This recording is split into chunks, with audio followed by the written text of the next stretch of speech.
Hello, Toby. It's a pleasure to be with you today to make this interview for the awards of CP, of the ACP, the Association of Constraint Programming. So I will start by introducing you, and then we'll go for a few questions on your career. Well, it's very, very kind of you, Christian, to do this. I feel modestly embarrassed. So Toby is Professor of Artificial Intelligence at the University of New South Wales. He was Editor-in-Chief of the Journal of Artificial Intelligence Research. He has been elected a Fellow of the Australian Academy of Science, the ACM, AAAI, and ULI. He won the Humblot Award, the Research Excellence Award of the Association for Constraint Programming, and the Ishkai Donald E. Walker Distinguished Service Award. He has been Secretary of the Association for Constraint Programming, and is editor of the CP News, the newsletter of the ACP. He is one of the editors of the Handbook of Constraint Programming and the Handbook of Satisfiability. He has been program chair and conference chair of the main conferences in constraint programming, in automated reasoning, and artificial intelligence, among which, obviously, he was the program chair of the memorable CP 2001. I'm glad people remember that. I do, certainly. It was very memorable for me. I'm sure we'll get to that.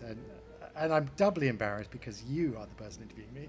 And much of my work in Constraint has been with you, Christian. So it's as much your research as mine that we may be talking about. Okay, so before speaking about research, perhaps we can start with a small background on where are you from, your family, school, all that. Okay. If you don't mind. Well, I was born in the UK, and no one in my family had actually ever gone to university. Indeed, my parents left school without any qualifications at all, so an academic career was quite an obvious one for me to follow. But at a very early age, I think it was clear that I was going to be a scientist. I was fascinated by the world and understanding the world, and then as a young boy, I started reading a lot of science fiction.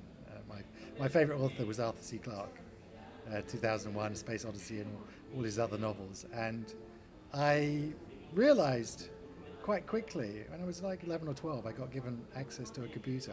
I realised that future that you were reading about in those science fiction novels was actually going to come, possibly in our lifetimes, and I could be someone who could try and build that future. So I decided then that I wanted to do artificial intelligence. I had no idea what that meant. I just thought that sounds like an interesting, cool thing to try and build those intelligent robots and computers that I was reading about in those novels. And I sort of followed that dream ever since. I think my parents described me as being the most stubborn child.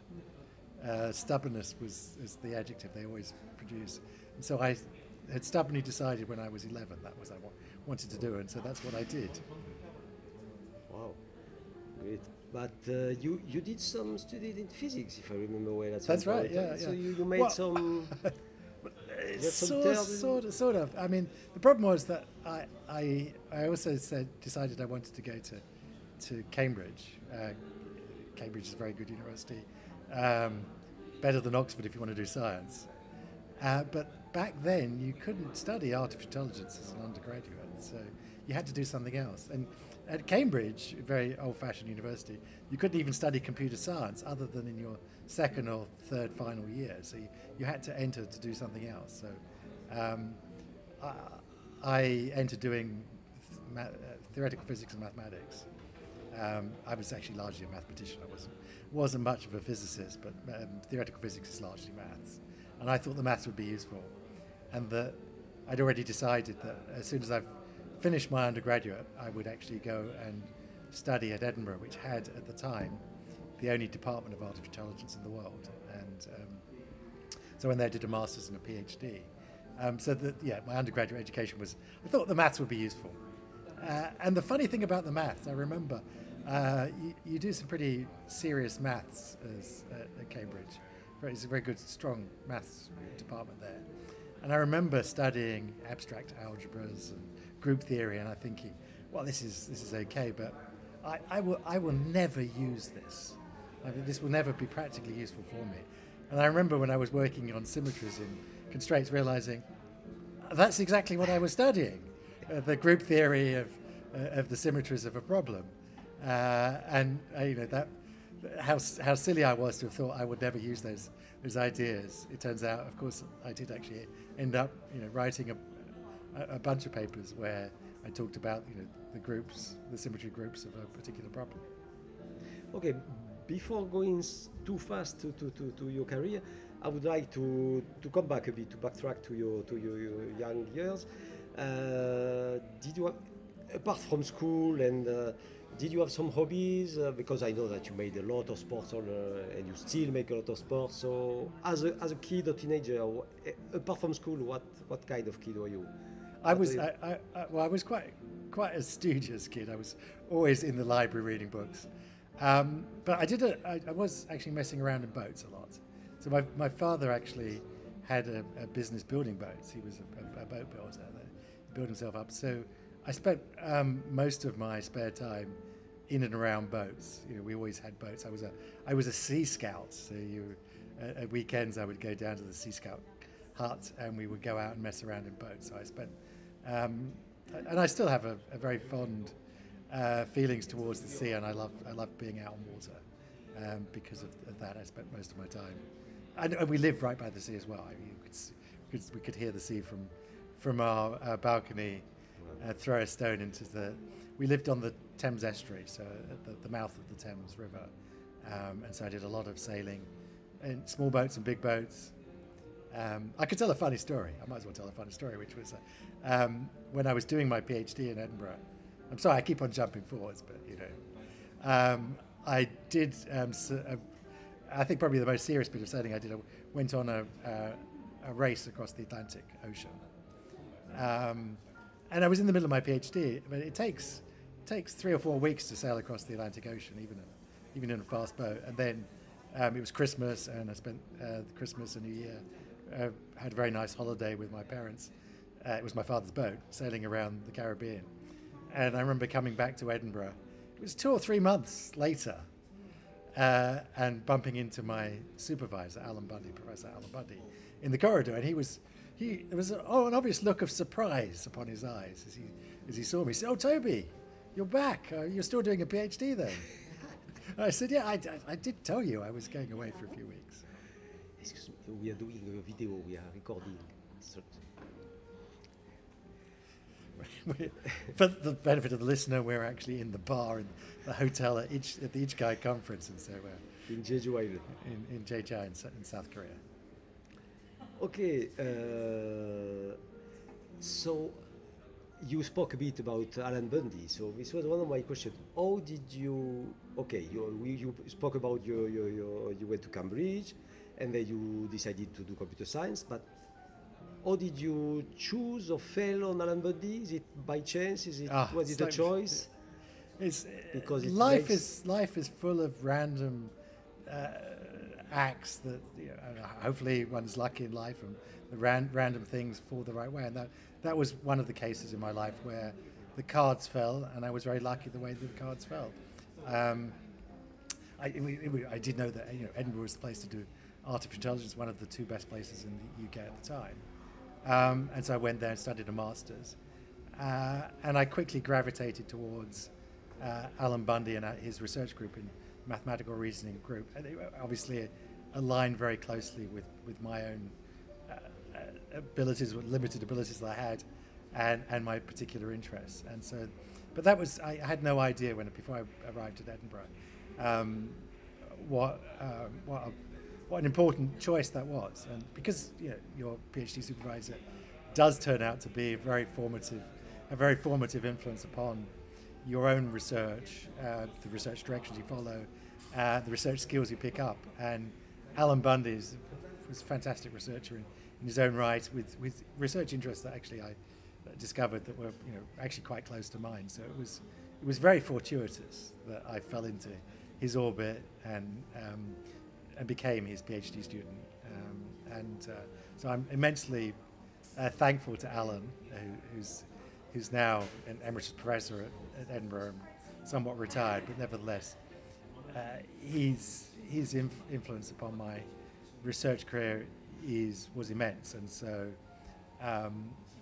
if Alan watches this movie, I would, I really do want to offer him my heartfelt thanks for the influence he's had, and I hope I've returned that. Both, I think in part you return that by supervising your own students and passing on, the debt in that way, and I had great pleasure also, once or twice being able to show my appreciation. In fact, I think the best moment of that was another moment, Ichikai in 2007, where Alan Bundy won the Ichikai Research Excellence Award, and I was very pleased because I had nominated him, and therefore I didn't realise this when I nominated him, but the person who nominated him got to introduce the awards. I got to stand up in front of Ichikai and thank Alan personally for his research. Yes, so okay, you met Alan, you did a PhD with him, but it is not yet constraint programming.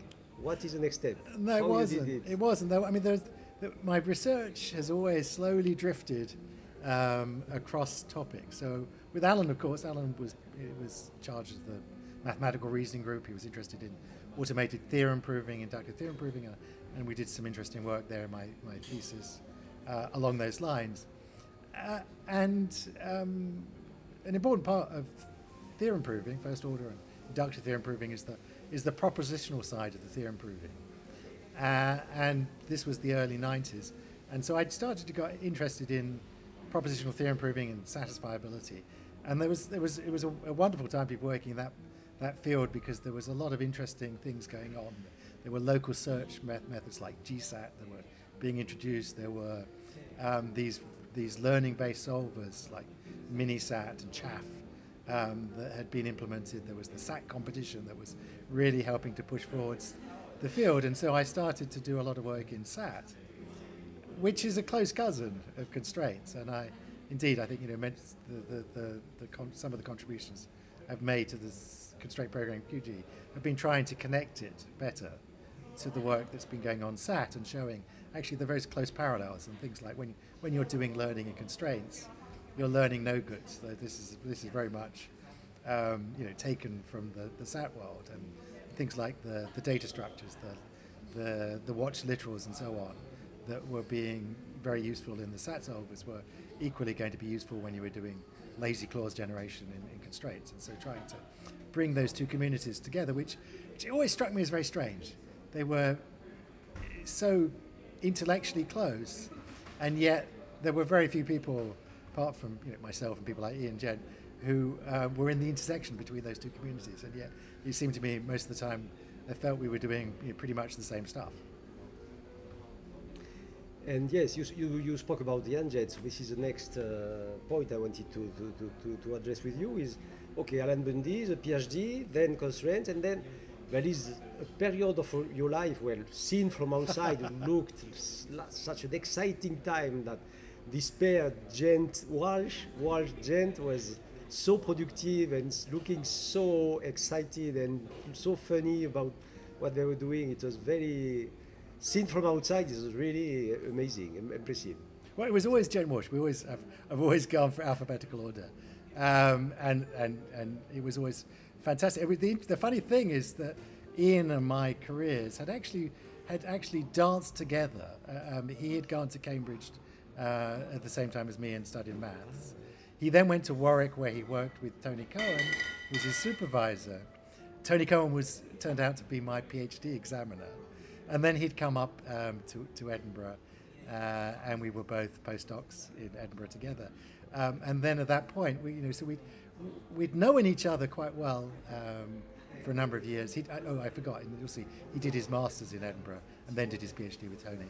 So we'd intersected multiple times, and then we both found ourselves as young postdocs in Edinburgh. Funnily enough, actually, Alan was on sabbatical for one of those years, and I remember Ian was his replacement, and so I remember sitting with Ian in Alan's office with, I think, Ian or perhaps myself had our feet on Alan's desk. Sorry, Alan. um, uh, in his study, and sharing, common interest, background, and we had a decade or so, I guess it was, where we wrote a huge number of papers. It was I was looking. It was only very recently that I found a co-author, which was Nina, who had written more papers with than Ian. So we had a very productive phase where we were working very closely together, and then a number of other important people, Patrick Prosser, Barbara Smith, and the other people in what became then the APES research group, started to work with us.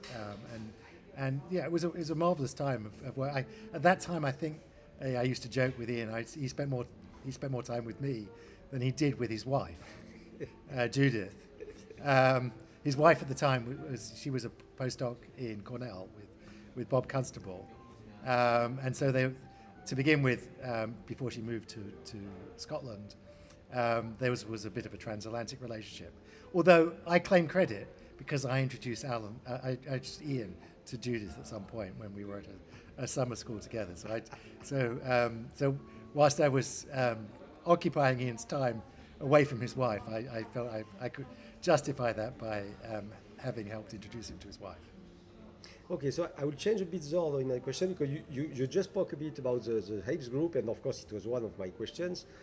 How did it start? Because it is another thing. After the Jane to Walsh pair, which was looking like having so much fun and producing so many papers, and then the APES group was a kind of extension of this. It was, for me, the top of fun that you can have in research while doing good stuff, and it was not looking boring at all what you were doing. It was looking like a group with, you have what, 4, 5, 6 people? It was... Yes, perhaps even bigger when we its height. But yeah, it was fantastic. It was largely common interests. Patrick, of course, at the time was at Strathclyde and then later in Glasgow. Barbara Smith was at Leeds, then Huddersfield.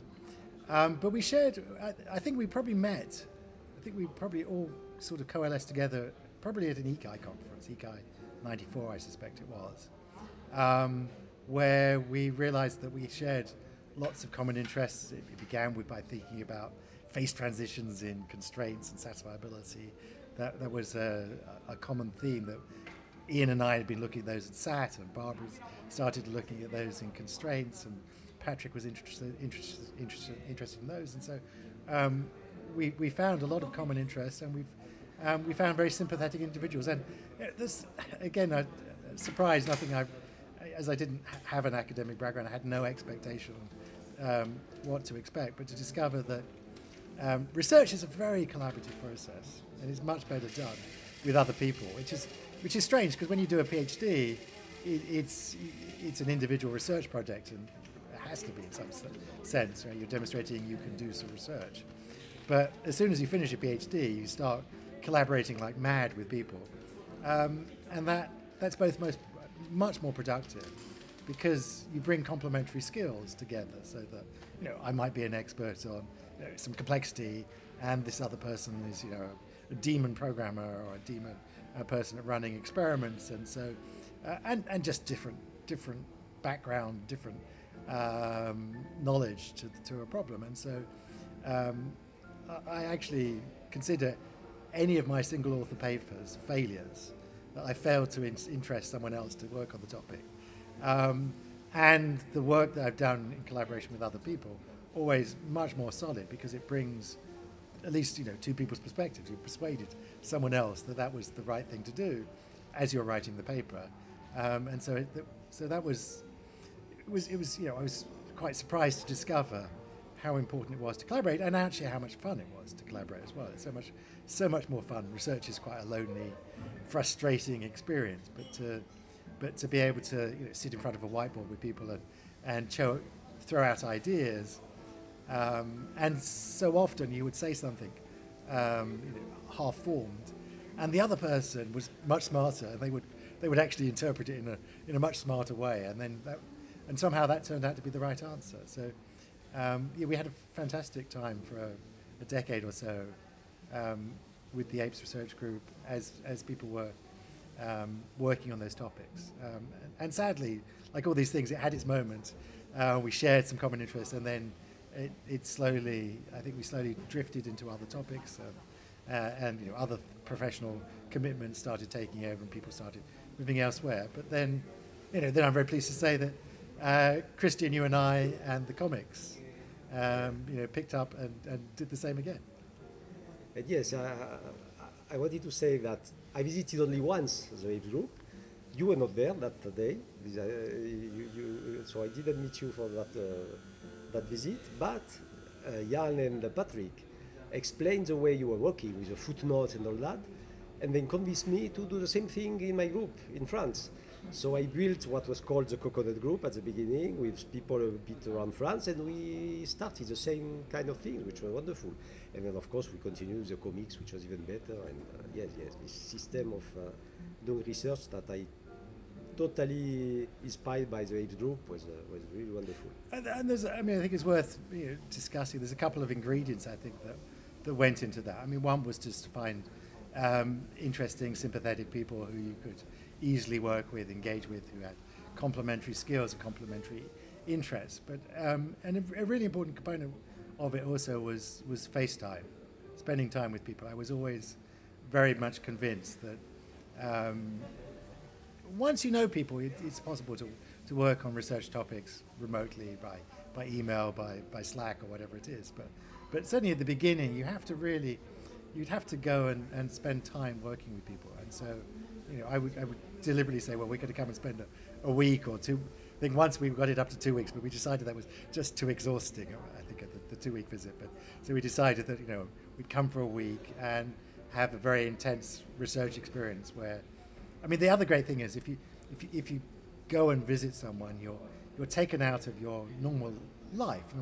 You're not distracted by the washing machine being broken or having to pay the gas bill or all the other things. You're staying in a hotel, having nice dinners hopefully at night, and able to focus 100% on the research. And so I always found those meetings incredibly productive and incredibly enjoyable as well. And it's building those relationships. And so it was important for us that we did the research as we would also go and do a hike on Pic Saint-Loup or whatever it was. Yeah, I remember. Okay, so I wanted to move to it is not another topic because it is related in all of your career. One characteristic of Toby Walsh is moving around everywhere. So I remember that you had a rule at some point which you broke since then, which was every 2.5 years you changed to another location. Well, I don't think I actually had the rule, but it reflected the reality of my life. Yes. I spent 12 years as a postdoc without taking a regular academic job, which meant to be able to keep on doing that, I kept on having to get research grants, and it was much easier to get those in other places. So for example, I was a Marie Curie Fellow twice, and the first requirement of Marie Curie Fellowship is that you go to somewhere else that you weren't at, so you had to move. That was the first rule of such a fellowship. So it was much easier for me to do that by moving around, which was fun at the time. But subsequently, I met my wife and settled down in Australia. So for the last 20 years, I have actually been in one place, which was quite a difference, as you point out, from the first 20-odd years of my research career, where I was moving a heck of a lot. For the young generation who don't know you very well, can you just give the list of positions you took in your life from the PhD to Australia? Yes. Yeah, so you remember? Of course I can remember. So I finished my PhD in Edinburgh. I had then a 1 or 2 year, I think it was, 2 year postdoc in Edinburgh. Then I was a Marie Curie Fellow in INRIA Nancy for 1 year. Then I went to ES Trento in Italy for 2 years as a Marie Curie Fellow again.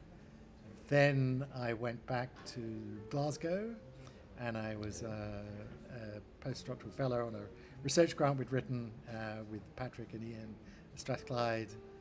Then I was got a 5-year fellowship then at the University of York.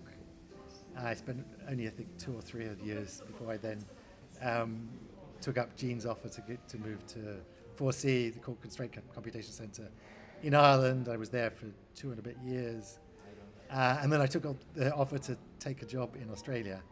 And at that point, my motion stopped. Although, actually, my motion didn't stop because I then started doing a lot of traveling to visit people because I was in Australia, and therefore I didn't want people to forget who I was. And there's a lot of interesting research still going on in Europe and elsewhere. So I had to. So although I was physically based in the same place, Sydney, Australia, for the next 20 years, I have spent, as probably you can guess, a huge amount of time on aeroplanes. Okay, so now let's move to the CP conference, because this video is for the CP conference. So can you say a few things, your memories about the first CP conference you attended, some anecdote, I don't know? I have very fond memories of the first CP conference I attended, which was CP 95 in Cassis in the south of France, which was a fantastic venue. I remember thinking this is an incredibly friendly, welcoming community that definitely knows how to live. I remember my abiding memory of that conference was the lunches. We were in this seaside cafe, south of France, so fantastic food, obviously wonderful seafood. There was a bay where you could go swimming in. I remember Alan Cormier swimming out to the middle of the bay, I think after one of these very merry lunches. There, of course, being France, the food was wonderful. There was plentiful wine on the table at lunchtime. And the lunches, I remember, as the conference week went on, the lunches got later and later. I mean, I think we finished the first lunch at 2 o'clock. And by the end of the week, I think it was about 3:30 before the lunch was finished. And we were starting the afternoon session. So it was wonderful just to be able to sit there and get to know these people, talk about research, talk about life, and in a wonderful atmosphere. And I think I was immediately seduced by the Constraint Programming's conference's sense of life, the bon vivant that they had. And it certainly, I think it set a very high bar and a very good precedent for the conferences that then followed. And in the CP conference, you are, by your behavior and by your initiatives, you have influenced a lot what has happened in the community. Can you give us a few examples of the things that you started, that continued in the field and in the CP conference? For example, the CSP League, which is one of the things that still exist, which is very important, and many other things. Can you cite a bit of all these things that you created for us? Well, I had the great privilege to be the program chair in CP 2001, which was a fantastic experience, fantastic opportunity. I mean, really, I think it helped push my career on. But equally, I learned that you can innovate quite a lot in how you deliver a conference. There's a lot of things you can do to try and build on the experience. They're fantastic ways for us to share our ideas and to mentor young people and so on. And so I think CP 2001, which was a beautiful location as well, Paphos in Cyprus. So I was lucky in the sense that the organising committee had selected a fantastic site, fantastic local organisers, which really helps when you're running a conference. If you're program chair of the conference, to have such a gift. Although I must admit, I was very nervous. This was the conference was held at the end of but back then it was typically in the autumn, and this was actually quite late. It was at the end of November, the very beginning of December. But still, the weather's fantastic in Cyprus at that time of year. But this was the year 2001, which of course, on the 11th of September 2001, we had the 9/11 attacks, and I remember that was as we were accepting papers for the CP conference, and those people will remember the world stopped at that point. Flights didn't happen for a month. The world was grounded. It was not clear at all what was going to happen. And I remember thinking, "Oh, that's just my luck. I'm going to bankrupt the CP conference. It's going to be never going to be. No one's going to turn up. It's not going to be a complete disaster." Fortunately, the world had picked up, and people were able to get to the CP conference that year. And so we put on, as you said, some innovations, which some of which I think were highly successful. I'm not sure if there were. Maybe you can remember if there were any of the innovations that were complete failures. But we ran the doctoral consortium for the first time, which I think was fantastic. Communities need to keep growing. They need to keep bringing young people in, and the doctoral consortium that we ran there, the grants, the mentoring that they received proved to be highly successful and repeated many more times after that. But I tapped Francesca Rossi to run that for the first time, and that was a great success. I remember the posters. I don't know if you, Christian, you remember the posters, but we had every poster presenter got a short 3 or 4 minutes. I can't remember exactly how many. It was a very short slot to advertise their poster, and I made it very clear that we were going to be very strict with the time. And I brought this pump-action water pistol machine gun, I think it was more than a water pistol, to spray anyone who took over their 3 minutes. And I do remember you, Christian. You called my bluff by turning up with an umbrella, so that when I started spraying, you were able to protect yourself from my Yes, spraying. I remember that. Yes. So yes, there were a few fun things about that. The other thing I remember about that conference was that the conference was in Cyprus. I was coming from, by that time I was coming from Cork, and I remember I was then going to the LPAR conference, which was just after that, which was in Cuba, and then I was visiting John Slaney at the Logic Summer School in Canberra, and later I'd be offered a job there. But because I was going to Cuba, and it was only 2001, so you had to use a travel agent to book your flight. So I remember ringing my travel agent up and said, "I've got an interesting one for you. I want you to book me a flight from Cork to Cyprus to Cuba, then on to Canberra, and then back to Cork." And my travel agent, I remember, just laughed at me. He said, "You're just making this up, aren't you, Toby?" He said, "You're just picking places with the letter C at random around the world." I said, No, I really want to go to all those places in that order." And he said, "Well, that's easy, Toby. That's impossible." He said, "You can't possibly. There's no one who's going to be able to fly you there on that." So, but it turns out, it is possible. I did end up flying that way. I remember I had this. It was back when you still had flight coupons, and I had like 3 books of flight coupons. It was the most convoluted round-the-world flight I've ever seen. Okay, so thank you for that. I would like now to move a bit to the more scientific aspect of your career, the contribution that you think as the most interesting, the most impactful, I don't know, whatever you want to choose as criterion to speak about a few things that you did. Well, I'll focus on the constraint side of things, because there's other things I think that perhaps maybe of less interest to this particular audience. But so I touched on one already, which is trying to cement this relationship between the SAT world and the constraint world. I think that there's indeed, I suspect there's still connections that we need to draw upon, that they're actually much closer algorithmically together than perhaps we really assume. But I think the other couple of areas that I made some interesting contributions. One is in phase transition behavior, and again that grew out of, we were studying that.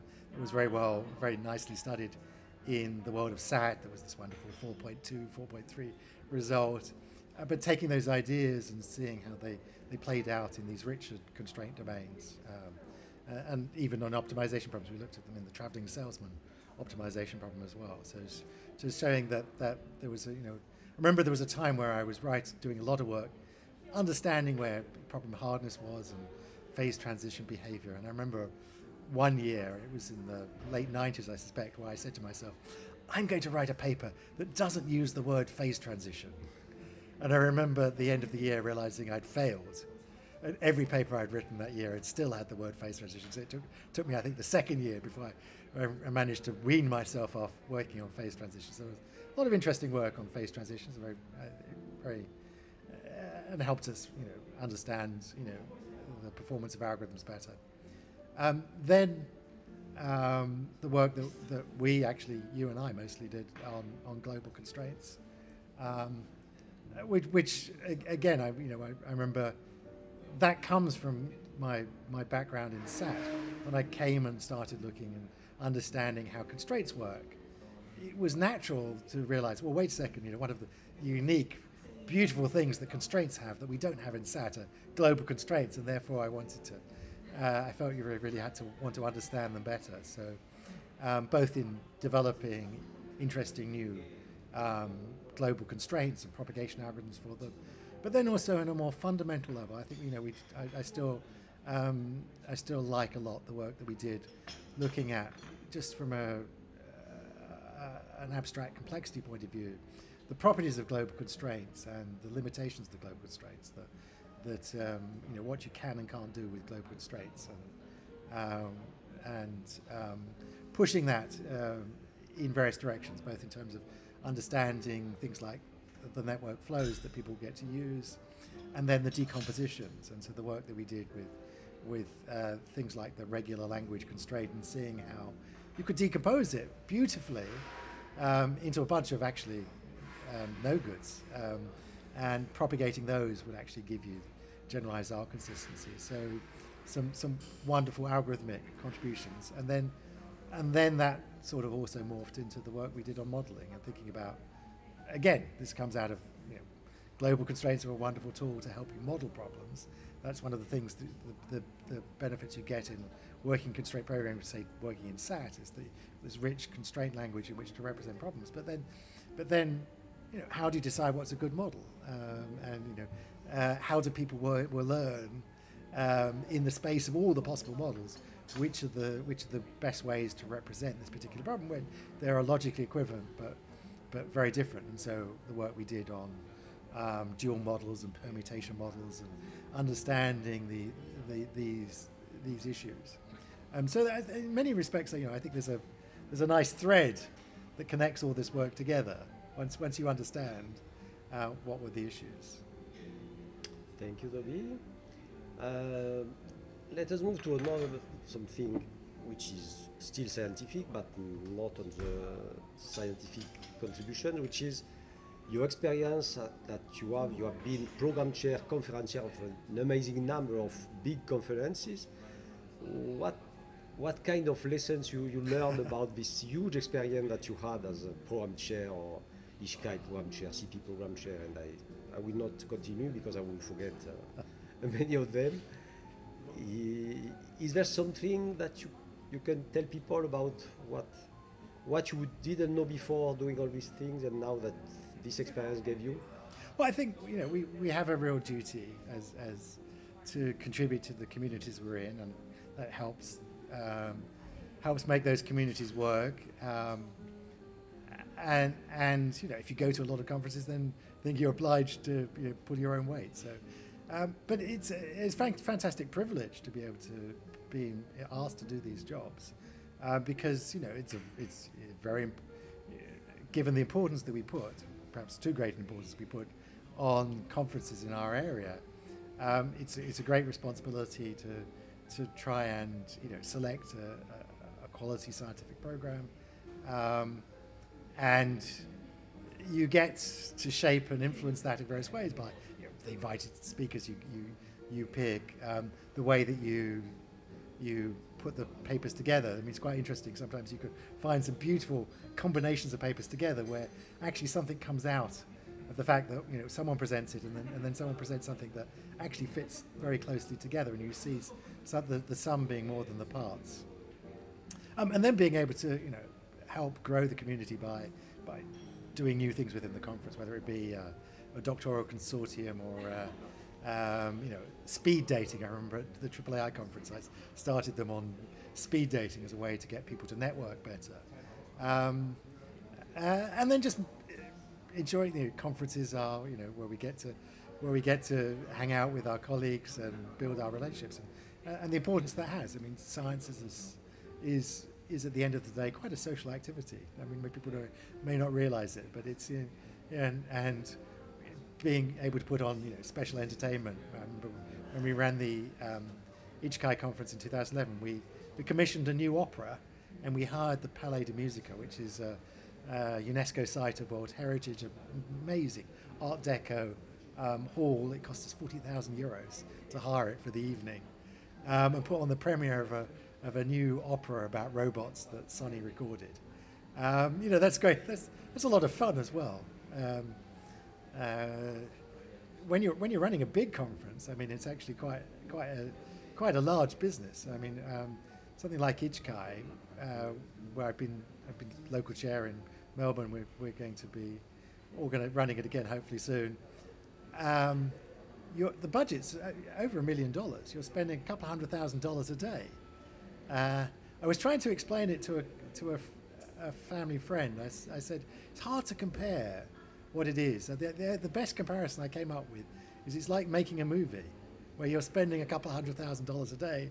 It's got to happen on those days, whatever happens, and it's got to work. There's no second chance. It has to, and you get to a certain point where you literally can't spend the money quickly enough. So that's a lot of fun. Thank you. I come to the last part of your career, the last 10 years. Oh, I'm still in my prime, I hope. Still, it's not the last part of my career, I hope. Until now, I mean.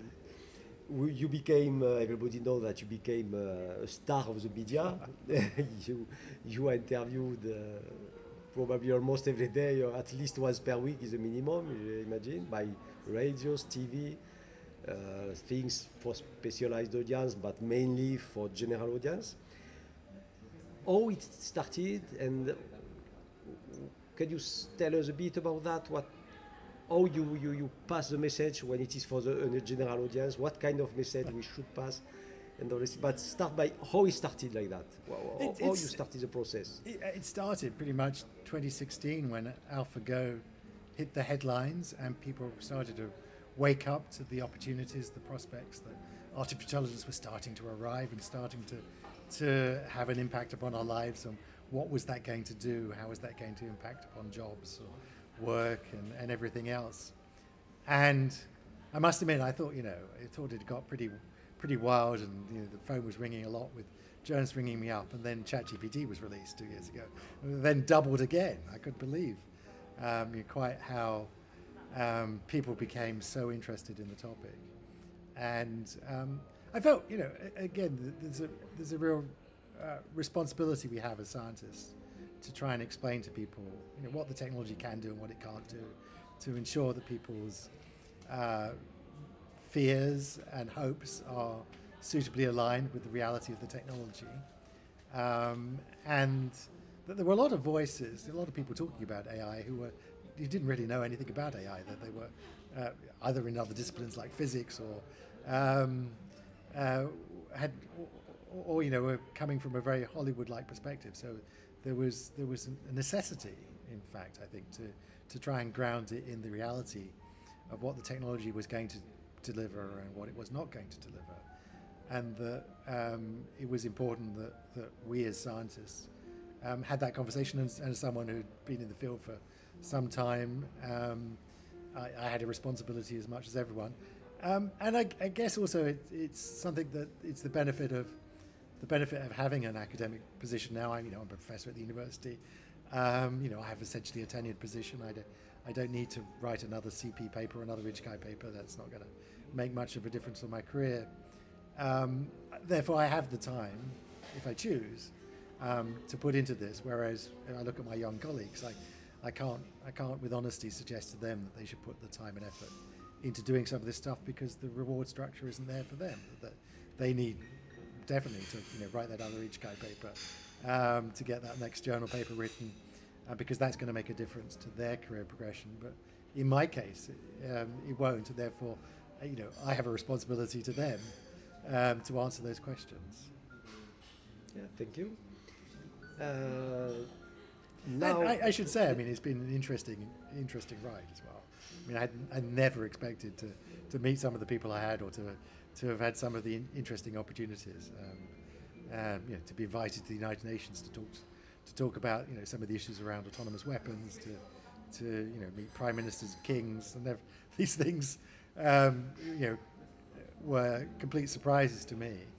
The amount of airtime that AI now consumes, somewhat surprising. I'm looking forward to the moment that things quieten down again. I can get back to spending all of my time on research. and to come back to constraint programming, what do you think about the future? What now AI, when people speak about AI, they don't speak at all about constraint programming, they think about machine learning, obviously. Well, they think these days about large language models. And large language model, exactly. So what do you think about the future of AI? Will it, what CP can do in the future? What space remains for it? What direction should it take to survive in this quickly changing world of research? I don't think you have to have too much existential angst that the constraints is going to go away. It's a very useful technology. We are obviously at the peak of the Gartner hype cycle for large language models and machine learning. And so that's not going to carry on forever. And inference, I'm sure, is going to become increasingly important. And constraints is a wonderful example of a way of packaging up in a very tractable way inference. And, the one thing that these large language models can't do is inference. They're terrible at reasoning and planning and doing maths, which is exactly what we can do in constraints. We're a beautifully packaged constraint propagation is a beautiful way of packaging up a tractable form of inference. And there are plentiful settings where the optimality of solutions is important, where money is every small improvement to the schedule or roster is going to be worth lots of money, where it's worth finding or trying to find optimal or provably optimal solutions, and that people will put the time and effort to build the constraint models to come up with those solutions. So I don't think there's much to worry that constraints aren't going to be a central tool in the toolbox that is AI. Of course, I think the challenge is that the research returns are as the subject becomes more mature. Christian, you and I were lucky. We were there, quite close to the beginning. That there were many, of the foundational ideas were ones that we could help work on and be around.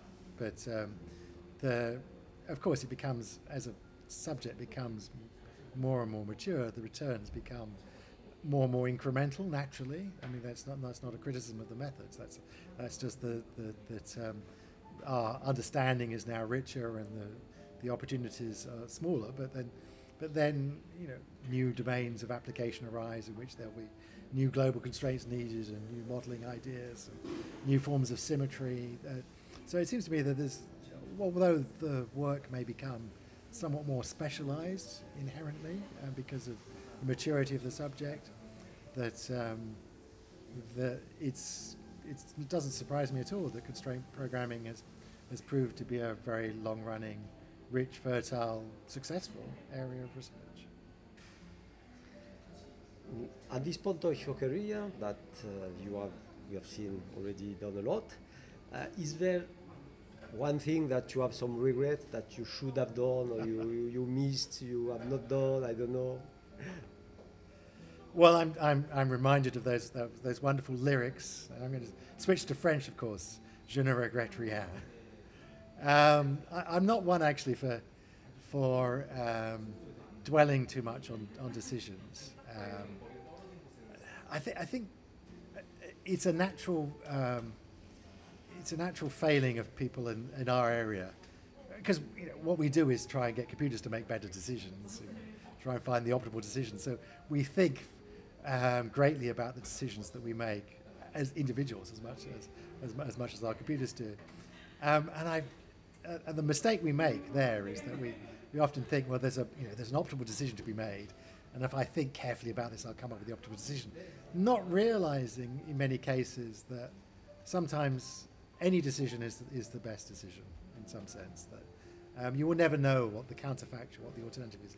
You know, if I remember thinking, you know, do I move to Australia or not? And thinking, well, it's impossible to make a good decision here. It's impossible to know whether that's the right decision. There's just so many uncertainties in that decision. I cannot know. And the tip I'll leave the audience with was reading about how you should really trust your gut. There's a certain truth to that how you feel about decisions as much as how you think about the decisions is important. And I remember deciding that I would decide whether I went to Australia or not when the letter offering me the position arrived, and I would open that letter, and if I felt interest and excitement, I would accept. If I felt dread and fear, I would decline the offer. And so I think many things in life are things like that, where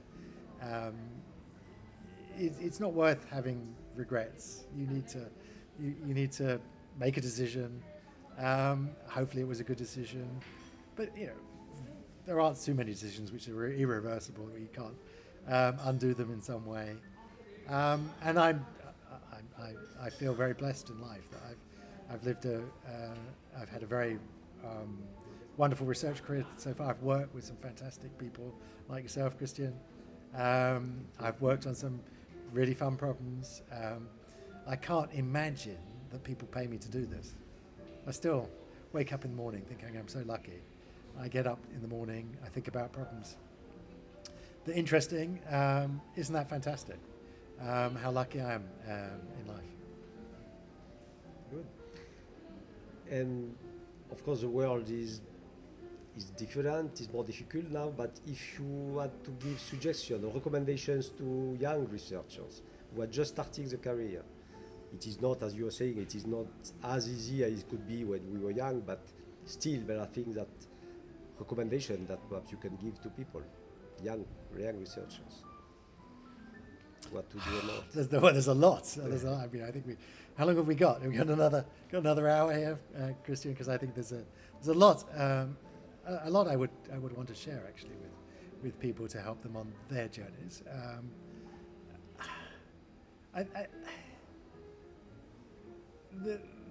It's important to find your niche. At the end of the day, you're going to get opportunities because people know you for something. That you're the person who was, you know, Mr. Phase Transition. That was one of the things I think people, you know, at the beginning of my research career, thought of me as the person who knows everything about phase transitions. And then,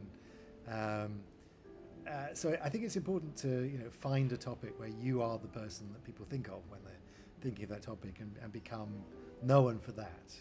And that will help you establish your credibility amongst people. That might be an area, you know, like phase transitions.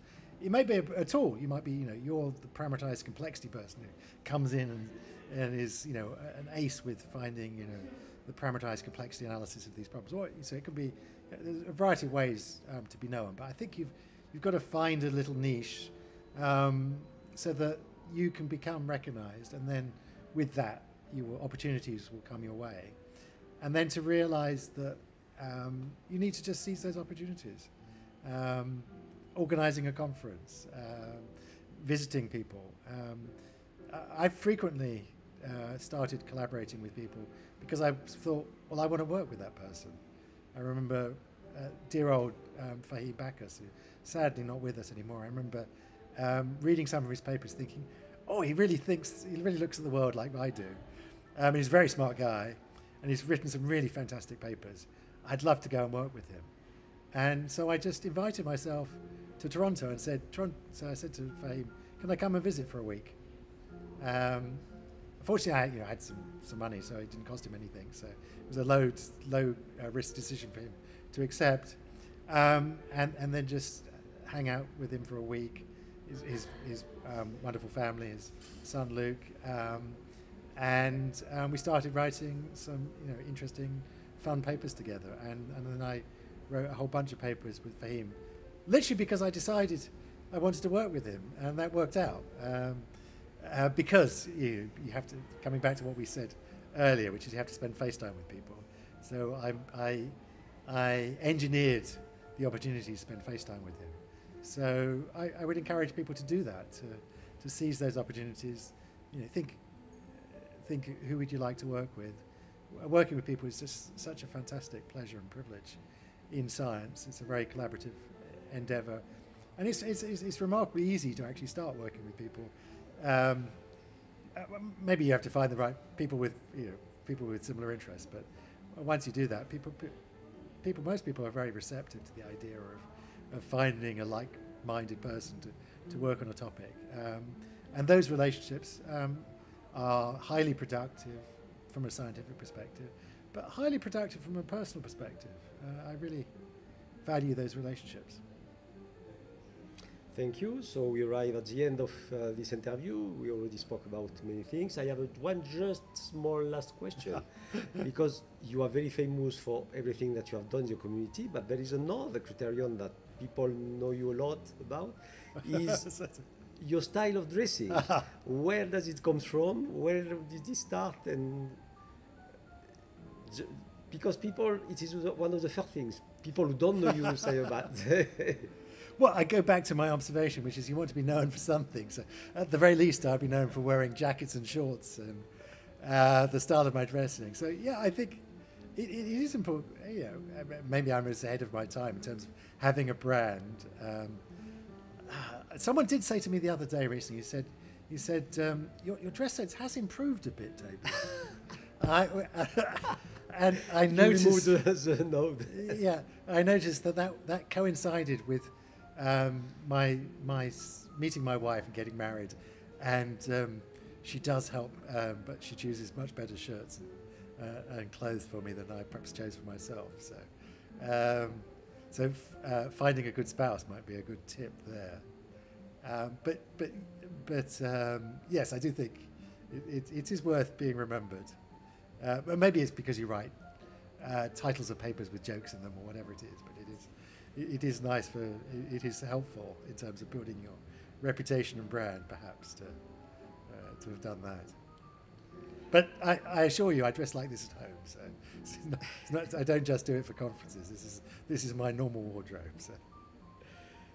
Okay, thank you very much, Toby. It was such a pleasure to make this interview. Thank you, Christian, and I hope I can return the embarrassment at some point by getting to interview you, because my research career has intersected with yours in a significant way, and I'm very thankful for that. So thank you, Christian. And it was a pleasure to me as well. A lot. Thank you. Allez, bye bye.